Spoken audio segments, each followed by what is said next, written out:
वाचा।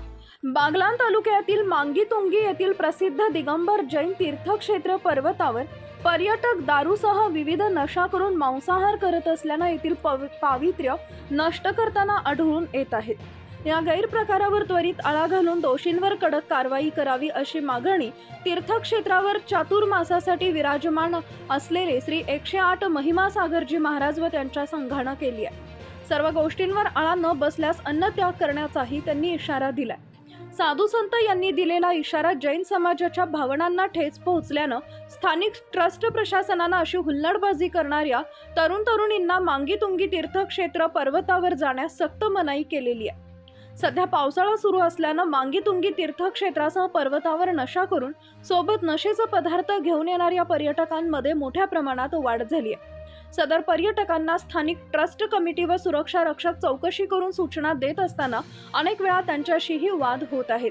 अर्धवट कपडे घालून पायात बूट चप्पलसह पर्वतावरील जैन धर्मियांच्या हजारो वर्षापूर्वीच्या पवित्र गुफा मंदिरांमध्ये दारू, सिगारेट तसेच इतर नशेचे पदार्थ सेवन करून अश्लील चाळे करून धार्मिक वास्तू यांची विटंबना होत आहे। धोक्याच्या ठिकाणी हुल्लडबाज करत असताना अनेक वेळा नशेखोर पर्यटकांमध्येच हाणामाऱ्या झाल्या। सध्या पावसाचं वातावरण असल्यानं पर्वतावर धुके अनेक ठिकाणी धोक्याची ठिकाणं आहेत। मागील महिन्यापूर्वी लहान मुलासह त्याची आई यांचा पाय सरकल्यानं दोघांचा मृत्यू झालाय। भाविक पर्यटकांची सुरक्षा बघता अशा प्रकारे पुनरावृत्ती होऊ नये तसेच तीर्थक्षेत्रावरील पावित्र्य टिकून राहावं यासाठी स्थानिक ट्रस्ट कमिटीने तातडीची बैठक घेऊन जोपर्यंत पुढील आदेश होत नाही तोपर्यंत गैरकृत्य करणाऱ्या पर्यटकांवर बंदी घातल्याचा निर्णय घेण्यात आला।